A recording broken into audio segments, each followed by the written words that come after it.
So my very first job was in New York City. It was actually Tiffany and Company. I was what they called a page, a messenger, a person that would do anything. I also operated the elevators in Tiffany's, and there was a wonderful black woman.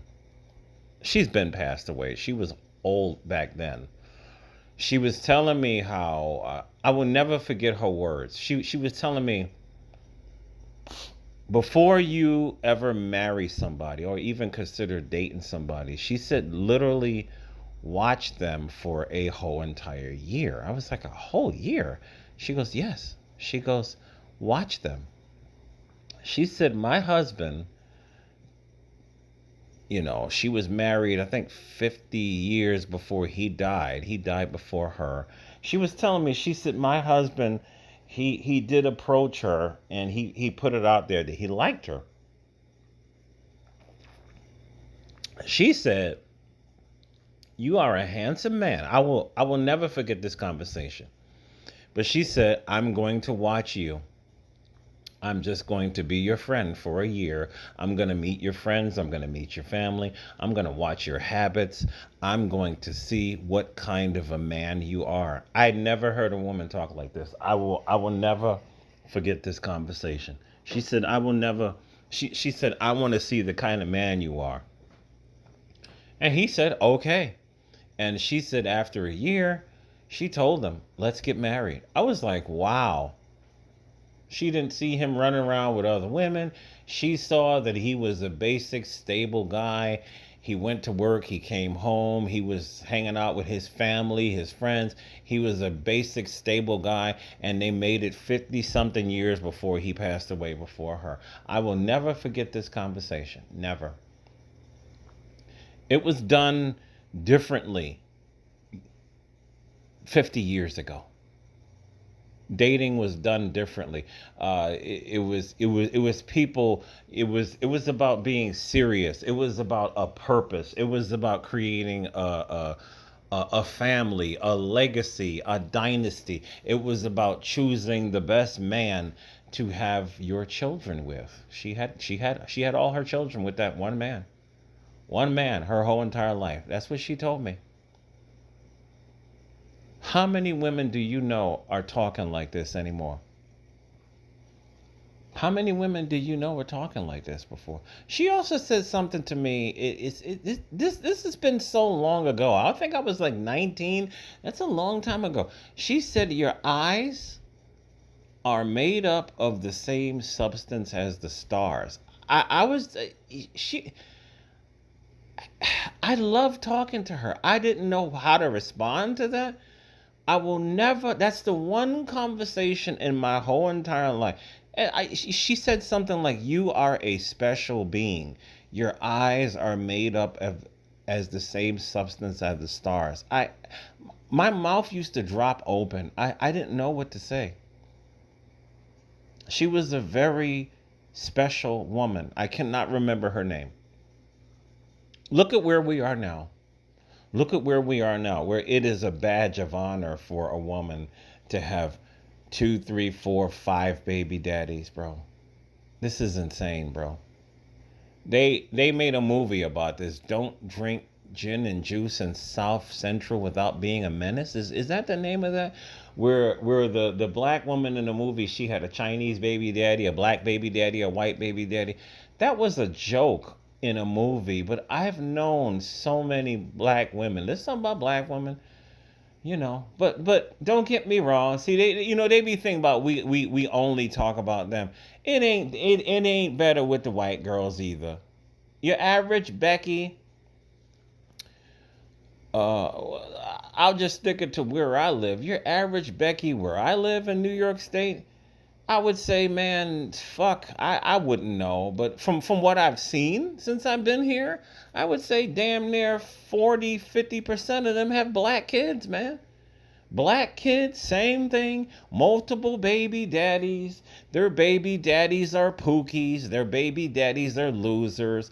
I knew this white woman here. Well, I know her whole entire family. She's a cab driver and shit. And She wasn't bad looking back in the day, but she got two pookie baby daddies, both in jail. And it's always the same story. What, Shannon Rice Lewis channel? It's always the same story. The black woman, the white woman. I've seen this even with the Hispanic women in New York State. They love jailbirds, man. They love losers, man. And fucking Buffalo, Buffalo, New York. A lot of these Puerto Rican women, they got loser baby daddies. I've seen this when I was in the army. You know what I'm saying? And we would be in Buffalo. We'd be in our uniform and whatnot. Or even when I worked in Buffalo, you know, when I used to be in the VA and stuff like that, you would see a certain Spanish woman. You could look and tell this one is a Puerto Rican. This one is from Peru. Peru is actually beautiful. Been there before. Um, you could tell certain. I know different nationalities of women. I can be wrong. We all can be wrong. I could look at it because I've been in. I'm born and raised in New York City. Lived in Buffalo, New York. This is a tourist destination. New York City, Buffalo are both top tourist destinations in New York State. You see everything. You know who the Chinese people are. You know who the Russian women from Russia are because they got a glow on their skin. They wear beautiful long dresses. Even if they could speak English, you can tell the accent. She's from Russia or she's from Ukraine. There is a different sound to their English. Different women. A lot of these Puerto Rican women in Buffalo, they back in the day, a lot of them got Puerto Rican baby daddies. They would beat the living crap out of them. I remember this one Puerto Rican woman. She was fine. She would always take the bus to where I would take the bus when I used to work in Buffalo. I used to do security jobs in Buffalo, all kinds of stuff, right? Every dude on the bus would be like, damn, she's fine. And she was. She was a fine Puerto Rican woman. Her Puerto Rican baby daddy started giving her black eyes, bro. We used to see this dude. He would walk her to the bus stop looking all mean, she wouldn't even smile. She was like she was afraid of this dude. You know what I'm saying? Just a total mental victim after a while. And this was the reason why, shout out to this Puerto Rican brother I used to work with security. He would remember me. Me and this brother used to do security. He said the Puerto Rican women started going out with the black men because the Puerto Rican dudes were beating the shit out of Puerto Rican women and they got tired of it, so they started dating the brothers. I said, "Oh yeah, I've been knew that. I've been knew that. Been knew that. I could tell you my New York City South Bronx stories when I was a kid. Them Puerto Rican dudes would beat the living shit out of them, and I don't know why. That's that machismo in their culture. But anyway, there's a lot of broken women out here of all races, man. You know, a lot of these Hispanic Americans, these women, they got multiple baby daddies too. I saw the video with Destro Reborn. There was this busted Puerto Rican chick, and she have two baby daddies, and she was fat as hell, and she's just done, man. A lot of these American women are done here, bro. They overweight. They out of shape. They got multiple baby daddies, and no matter. Shout out to Black Ram 313. No matter how many dudes hit it, it's like they can't fall. There's always going to be another dude that will come along and hit some busted potato body oompa loompa, man. I done seen this so many times. I be looking at her like, who is still hitting you, bro? Who's still hitting you, bro? Going back to what I was saying at the top of the hour, the woman that told me watch people before you ever consider dating them and marrying them, right? So I used to give, I used to donate my plasma to get money. This was a couple of years ago. I was behind on bills and whatnot. There was this red bone there. You know what I'm saying? And she would always strike up a conversation with me. She had a big old butt, whatnot, and I think she's in her like 45, whatever. I knew she kind of liked me and whatnot, and she just said something to me one day. She's like, I've been wanting to tell you that I was interested in you and whatever. And are you single? And I looked at her. I said, I'm sorry, I'm not interested. And women get crushed when you say you're not interested. You know what I'm saying? She looked really hurt. And I knew she wanted to say something like all these other dudes. Like, I'm not all these other dudes, man. I'm just not, man. I would listen to her conversation when we would be outside of the building, in the building. She was telling people that her two daughters, they never left her house. So I would say they must be like maybe 20 each. Her two daughters never left the house. And both of her daughters have kids that live in her house. And she told me I'm the mama and the daddy because the daughters don't ever raise their kids and they're always running the streets. And I'm sitting here like, your situation is fucked up, ma'am.